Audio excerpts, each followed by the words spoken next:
Welcome. I'm David Baird, violin maker and Cremona revival researcher.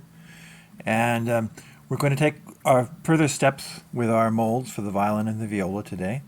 At the end of the video here, we will set the center bout widths for these molds and the upper bout widths. And we'll also mark in the geometry and the curves for the bouts, the upper and lower bout areas. But to do that, we're going to have to take account of some of the things that connect to our choice of center bout and upper bout width.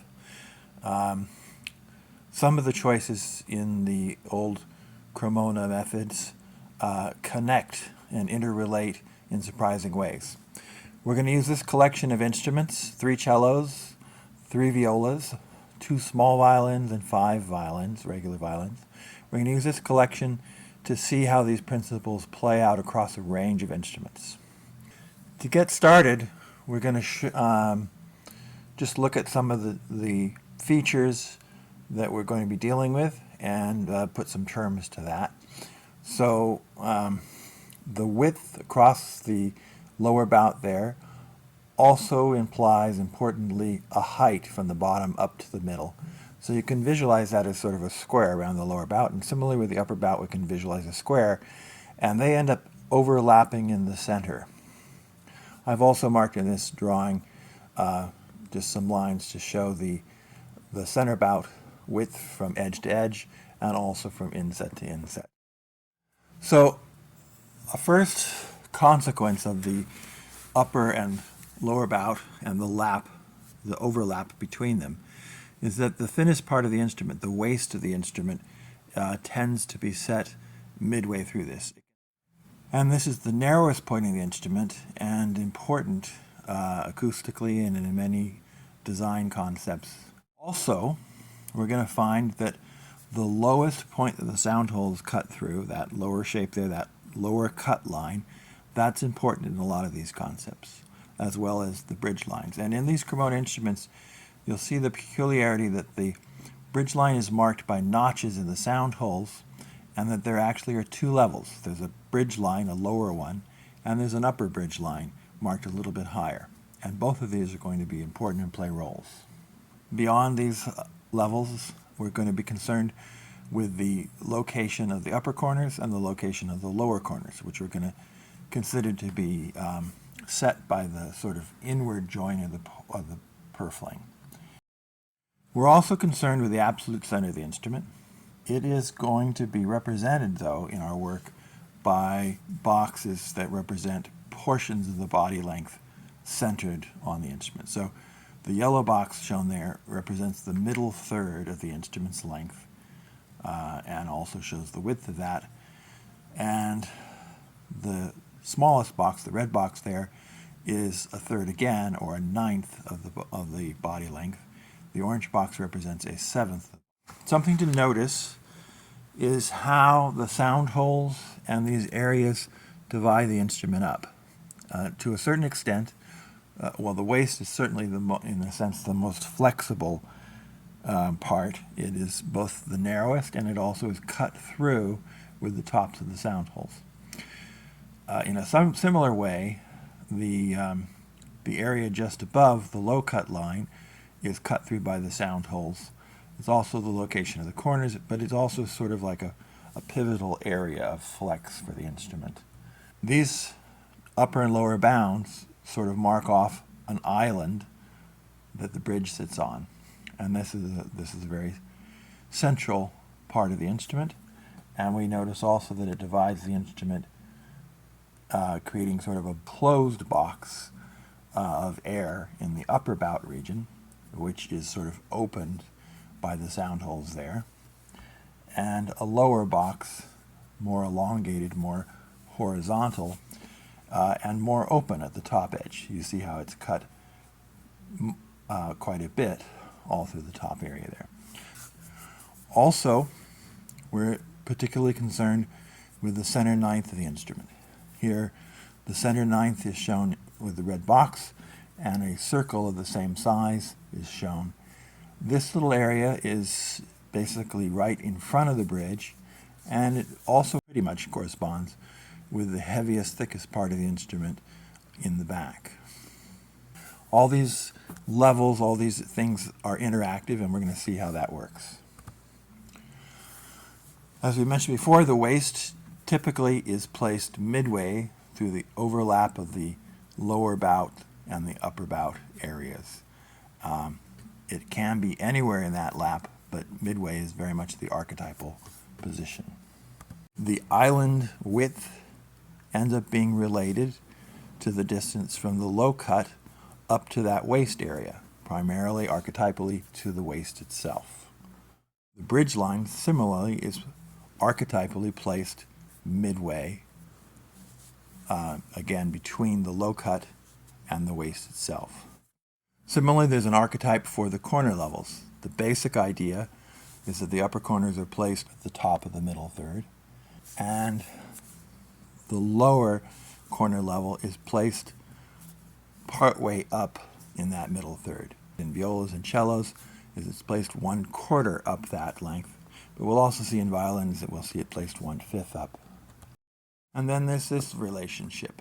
The lower corner level tends to be balanced and placed midway between the bridge line and the low cut. All these connect. If we put them together, you'd expect this sort of transmission of these relationships, the waist being midway of the lap, the bridge line being midway from the waist down to the low cut, and all these interconnections. All right, so let's start to look at how these things actually play out in the real instruments. The idea of something going from the low cut to the waist ends up getting sort of generalized for any of the principal lines through that waist area. So it could be actually to the waist, or it could be to one of the lines from the bout squares. And it also can give us not just the principal bridge line, but also that upper bridge line might be the one that's given by the rule. Now, if we take these generalizations of the relationship and look at how they account for our range of example instruments, we see it covers pretty much the whole range. Only the little chardon has been left out. The chardon is very unusual in its dimensions, and it doesn't really fit to put the bridge midway like that. So instead, it's put midway between the low cut and the upper cut through the sound hole area. A sort of a generalization of the same idea of balance in the center there. Now, if we look at the island idea, again, we're going to generalize that idea from just the waist to any of the principal levels in that lap area. And then that ends up accounting for surprisingly few of the instruments in that simple version. What we find is in some of the violins, we have to allow it to be placed sort of between. And so between levels, between the waist and one of the levels from the upper bout square, for example. And that gives us a couple more of the violins, but still it doesn't cover the range. The stout instruments, the cellos particularly, tend not to fit this 1-to-1 ratio, and so instead a 3-to-4 ratio is allowed as an alternative, and that is related from the low cut up to one of the levels in the center area. We should also notice that where possible, the makers seem to like to imply as many of the traditional relationships as possible. So you'll see in the Stafford Stradivarius cello, and in the chardon, and in the primrose viola, in all three of those, the maker has implied both the 3-4 relationship and also the 1-to-1 relationship for the island width.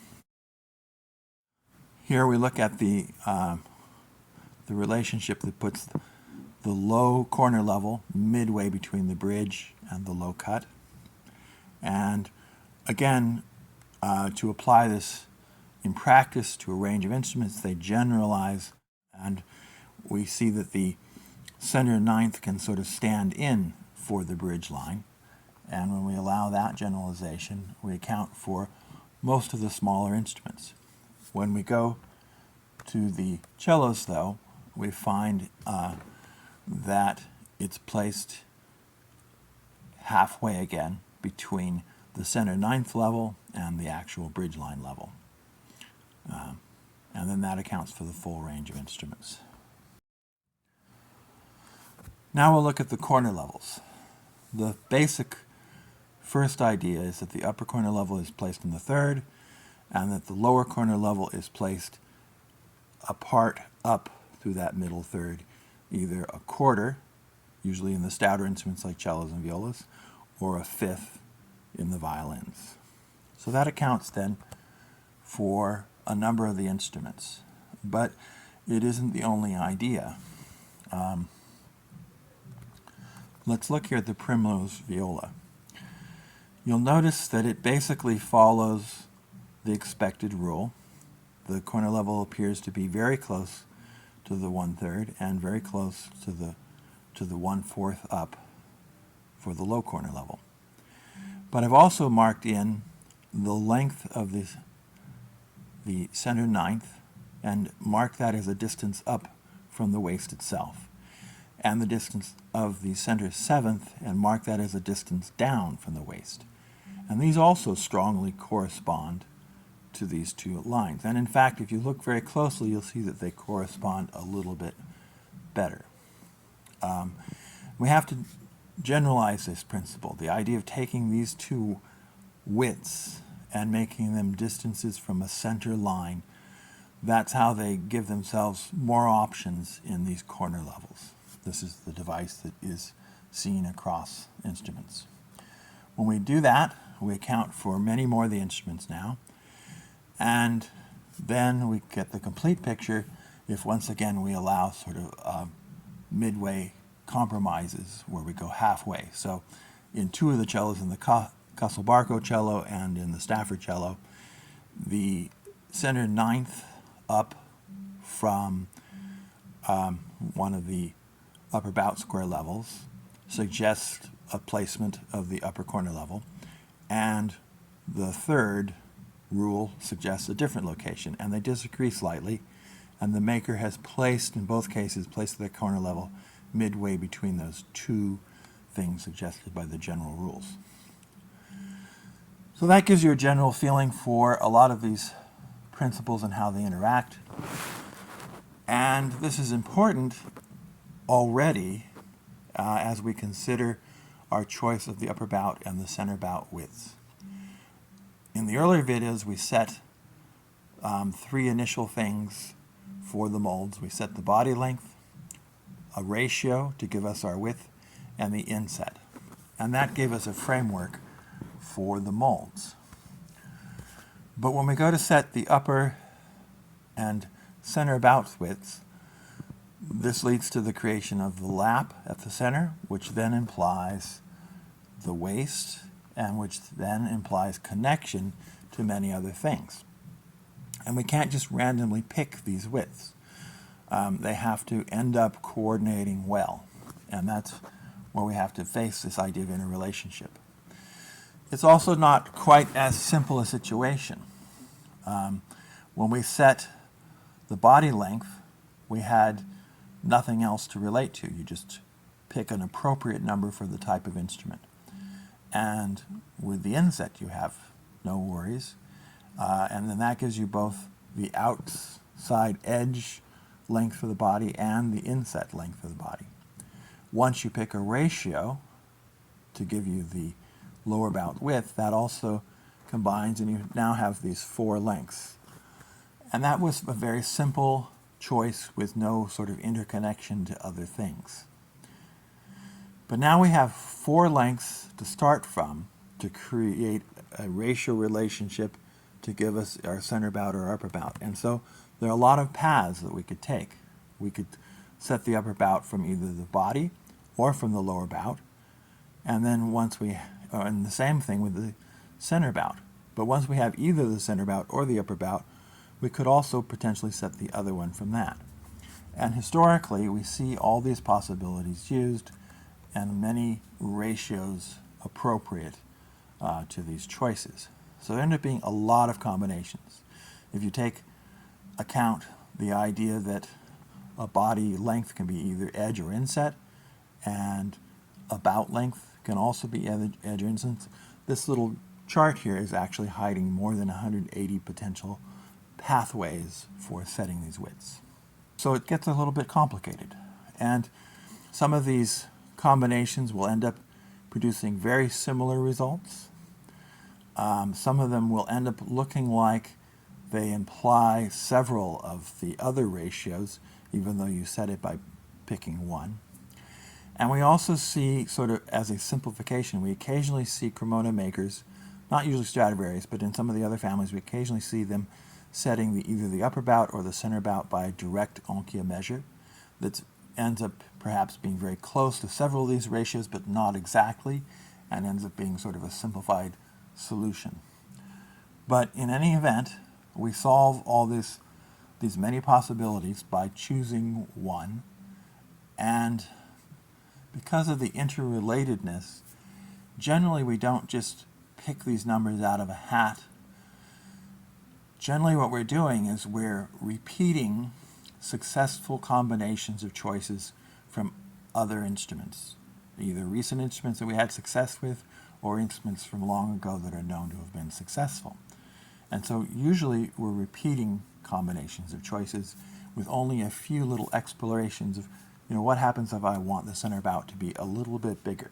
Well, maybe I'll try this other relationship to cause that to happen, and let's see how it works. But it's a small thing with a general choice of repetition. Okay, so we have all the ideas now to understand how these things are decided. There are a lot of factors involved, but you're actually just settling on single choices, simple choices, and largely you're following models. You're following something that has recently worked well or that has worked well in the past. So here I'm doing the work of the violin mold. I've laid in the upper bout width, and I'm drawing in an upper bout square just to illustrate that, and then I'll draw in the waist, in midway, just where it will end up being. But in this case, my choices are largely following the choices that are observed in Stradivarius's P mold and the PG mold. The two are very similar, and I've made the upper bout here as 7/9 of the lower bout from edge to edge. I've used that for the inset upper bout width. And with the center bout, I've used 2/7 of the body length from edge to edge to give the inset center bout width. So those are choices you can understand now, and I'm just marking those in here.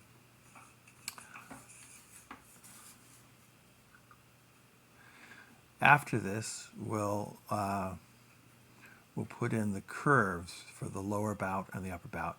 So to do that, first of all, I divide the body length in thirds, and I'm going to use the long arcs. I'm going to use 1/3 for the upper bout and 2/3 for the lower bout, which you're seeing here. So I put the compass point on a third there in the upper bout area, stretch it out down there, and we're going to draw the first curve of our actual mold here. So this is being cut into the wood.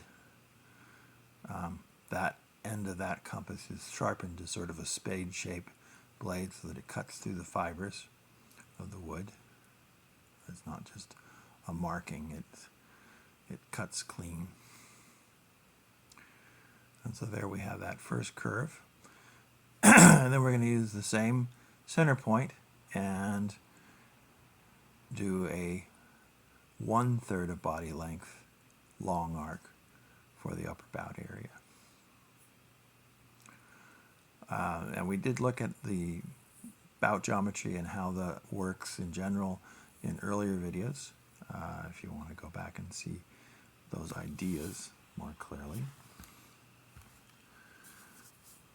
So, all right.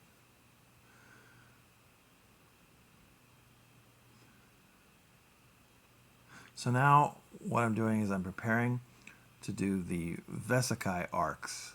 I'm not going to draw the whole vesicae, I'm just going to draw the two arcs that result from the vesicae shape. And so the first task is to put the centers in. This vesicae, again following the P and the PG mold, is going to be in equal parts. It's going to be a vesica Pisces on the inset. And so I begin by dividing the width in 3. Then I take that radius that I'm going to use and I find a center point that is both, that's equal to, goes out to the edge correctly and also joins up to the long arc correctly. Once I have that, then again we cut through the fibers and cut that into the wood. So we see that there. And we're going to end up doing a very similar thing in the upper bout, but we're going to use a 2:1:2 ratio. So I'll have to divide across that upper bout width into 5 parts.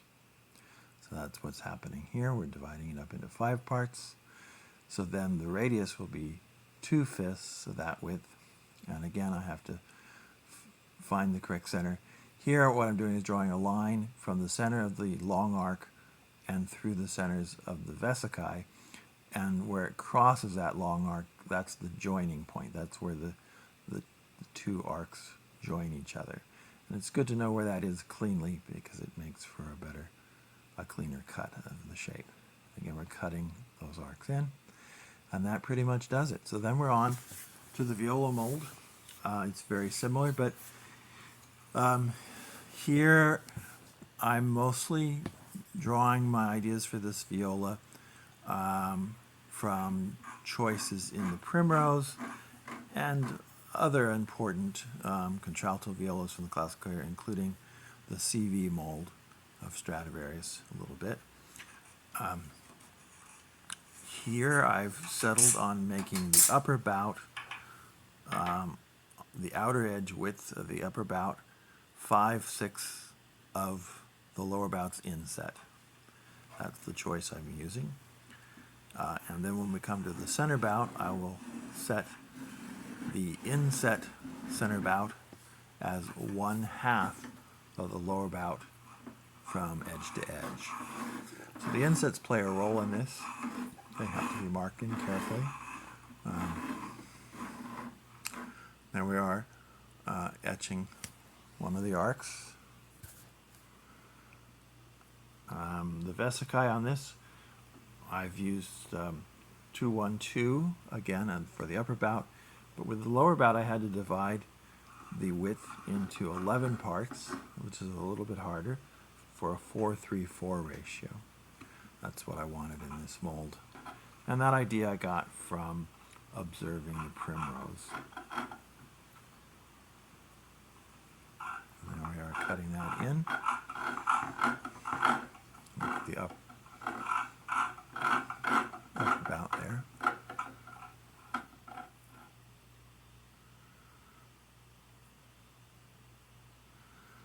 Here I am trying to divide the lower width into 11 parts. And again, marking where the long arc and the arcs in the vesicae join, so we get a clean geometry. And again, cutting the shapes, cutting these curves into the fibers of the wood with compasses that have one point sharpened into a sort of a spade shape. So that's finished. We have them both.